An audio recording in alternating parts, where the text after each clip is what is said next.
ಮಂಗಳೂರಿನ ಜ್ಯೋತಿ ಸಮೀಪದ ಅಂಬೇಡ್ಕರ್ ವೃತ್ತದ ಬಳಿಯ ಕೆಎಂಸಿ ಮುಂಭಾಗದ ರಸ್ತೆ ಪಕ್ಕದ ಕೇಬಲ್ ಗುಂಡಿಗೆ ಮಹಿಳೆಯೊಬ್ಬರು ಬಿದ್ದು ಆತಂಕ ಸೃಷ್ಟಿಯಾದ ಘಟನೆ ನಡೆಯಿತು.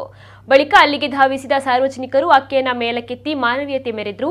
ಅನಾರೋಗ್ಯದ ಹಿನ್ನೆಲೆಯಲ್ಲಿ ಮಂಗಳೂರಿಗೆ ಬಂದಿದ್ದ ಈ ಮಹಿಳೆ ಪತಿಯೊಂದಿಗೆ ತೆರಳುತ್ತಿದ್ದಾಗ ಆಕಸ್ಮಿಕವಾಗಿ ಕಾಲು ಜಾರಿ ಬಿದ್ದಿದ್ದಾರೆ. ತಕ್ಷಣ ಸ್ಥಳೀಯರು ಅವರನ್ನ ಮೇಲಕ್ಕೆತ್ತಿ ರಕ್ಷಣೆಯನ್ನ ಮಾಡಿದ್ದಾರೆ. ಕಾಮಗಾರಿಯ ನಿಮಿತ್ತ ಅಗೆಯಲ್ಪಟ್ಟ ಈ ಗುಂಡಿಯನ್ನ ಮುಚ್ಚದೆ ನಿರ್ಲಕ್ಷ್ಯ ತೋರಿರುವ ಆಡಳಿತ ವ್ಯವಸ್ಥೆಯ ವಿರುದ್ಧ ಜನರು ತೀವ್ರವಾದ ಆಕ್ರೋಶವನ್ನ ವ್ಯಕ್ತಪಡಿಸಿದ್ದಾರೆ. ಕೆಲವು ದಿನಗಳಿಂದ ಜನನಿಬಿಡ ಪ್ರದೇಶದಲ್ಲಿ ಗುಂಡಿ ತೋಡಲಾಗಿದ್ದು ಕಾಮಗಾರಿ ಪೂರ್ತಿಗೊಳಿಸದೆ ಬಿಟ್ಟ ಕಾರಣ ಈ ದುರಂತ ಸಂಭವಿಸಿದೆ.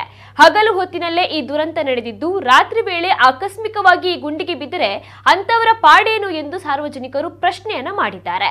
ನಗರದಲ್ಲಿ ಸ್ಮಾರ್ಟ್ ಸಿಟಿ ಕಾಮಗಾರಿಗಳು ನಡೆಯುತ್ತಿದ್ದು ಎಲ್ಲಿಯೂ ಕೂಡ ಸಾರ್ವಜನಿಕರಿಗೆ ಎಚ್ಚರಿಕೆಯ ಫಲಕಗಳಾಗಲಿ ಕಂಡು ಬರ್ತಾ ಇಲ್ಲ. ಅಗೆದು ಇಟ್ಟ ಹೊಂಡಗಳನ್ನು ಮುಚ್ಚುತ್ತಿಲ್ಲ.